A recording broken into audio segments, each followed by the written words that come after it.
Sir আপনার কাছে একটা আমার প্রশ্ন, আমরা যে ক্লাসে লেকচার মেথড ব্যবহার করি বা ইউজ করি, এই লেকচার মেথড জিনিসটা কি, আর এই লেকচার মেথডে সুবিধাই বা কি অসুবিধাই বা কি? প্রশ্নটা খুব ভালো প্রশ্ন। যারা শিক্ষক রয়েছেন বেশিরভাগ জনই বা সবাই এই লেকচার মেথডটাতেই পড়াতে আমরা বেশি অভ্যস্ত। লেকচার মেথড জিনিসটা কি, বা আমরা বেশিরভাগ লেকচার ইউজ করি। লেকচার মেথড জিনিসটা এবার কি, যে একটা ক্লাসের আপনার 40 জন, 50 জন বা 60 জন, 70 জন, এমনকি 100 জন পর্যন্ত বড় বড় কোচিং সেন্টারগুলোতে হয়, ছোটো ছোটোগুলোতে হয় না, 100 জন পর্যন্ত, বাট এমনকি 150-200 জন পর্যন্ত অনেক সময় ক্লাসে, বড় বড় ক্লাসগুলো বলছি কোচিং সেন্টারে স্টুডেন্ট থাকে। সেখানে টিচার এন্ট্রি নিল, টিচার সেখানে পড়াবে।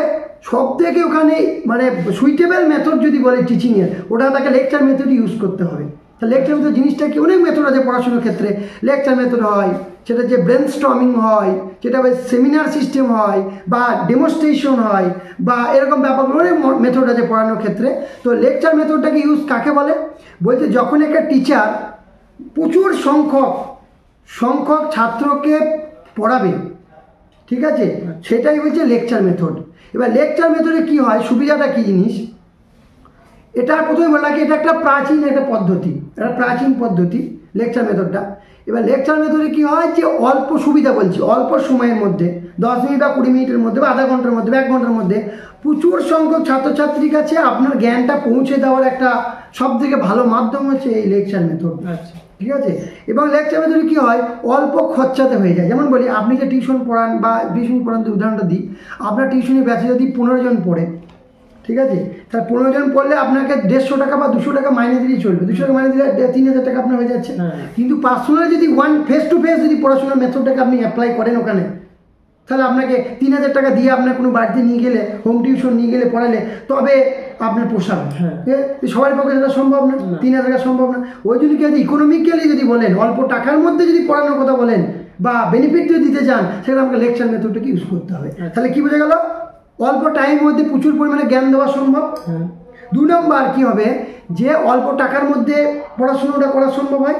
3 নম্বর কি হয় বলেন তো, যে লেকচার মেথডে কি হয়, একটা ভালো দিকে দুটো হলো, খারাপ দিক যদি বলি, স্টুডেন্টের ফেস টু ফেস যেটা কন্ট্যাক্ট, সেটা সম্ভব হয়ে ওঠে না। ডাইরেক্টলি প্রশ্ন করে আপনি করতে পারবেন না। কী করে করবেন, যে আমি ফিজটা লিখে দিই, ফিজে 500 পড়ে, ফিজে বলো তো একটা প্রশ্ন উত্তর পাচ্ছে না, ঠিক আবার এটা পড়ো তো, তুমি এটা বুঝতে পারছো না, অন্য প্রসেসে পড়ো তো, পড়ানোর এই ব্যাপারগুলো চলবে। কিন্তু একসঙ্গে 30 জন পড়ে, 40 জন, 50 জন, 60 জন পড়ে, ওই প্রসেসগুলো অ্যাপ্লাই করা সম্ভব হবে না। মানে ইন্ডিভিজুয়ালি অ্যাটেনশন দেওয়া, সেটা কিন্তু এই লেকচার মেথডে সম্ভব হয়ে ওঠে না। এটা একটা বড় সমস্যা। আরও বড় সমস্যাটা কি, এটা ওয়ান ওয়ে একটা প্রসেস। টিচার ঢুকলো, চক পেন্সিল ধরলো, পড়াইতে শুরু করলো, পড়া শুরু করলো, 200 জনকে পড়িয়ে দিল, আধা ঘন্টার মধ্যে কেটে পড়লো, চলে গেল, ঠিক আছে, চলে গেল। এই যে ব্যাপারটা কী হয় বলতে চাই যে আমি ওয়ান ওয়ে প্রসেস, স্টুডেন্টের এটা ইনভলভিং ব্যাপারটা খুব একটা থাকে না।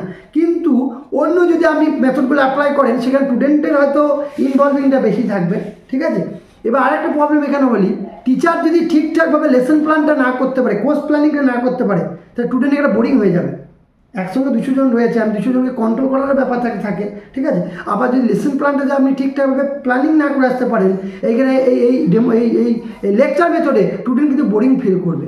এটাই হলো গিয়ে লেকচার মেথডের সুবিধা অসুবিধা। তো এক কথা যদি বলতে চাই, যে lecture method is a best. কখন বেস্ট, প্রচুর সংখ্যক ছাত্রকে যদি আপনি অল্প সময়ে শিক্ষা দান করতে চান, সেটার ক্ষেত্রে বেস্ট, ঠিক আছে। কিন্তু ফেস টু ফেসটা যদি বোঝাতে চান, সেটা সম্ভব হয়ে উঠবে না। বা আপনারা কি প্রবলেমটা বলে দিই, যে আপনি সবাইকে ইন্ডিভিজুয়াল কোশ্চেন এখানে করতে পারবেন না। কোশ্চেন করতে গেলে 200 জনকে কোশ্চেন করতে গেলে তো আপনার তো সময় শেষ হয়ে যাবে, হবে না। বা হাতে কলমে শিক্ষা যদি বলেন, স্টুডেন্ট কিছু করবে, যেমন উদাহরণ দিই একটা, H2O জল, তার সঙ্গে CO2 কার্বন ডাইঅক্সাইড, তো H2CO3 মৃত কার্বনিক অ্যাসিড হলো, সেগুলো হাতে হাতে দেখানোর ব্যাপারটা স্টুডেন্টই হাতে কলমে করবে।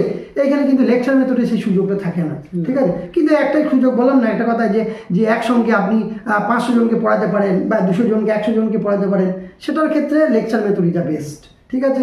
আশা করি নিচে বুঝতে পেরেছেন, ঠিক আছে।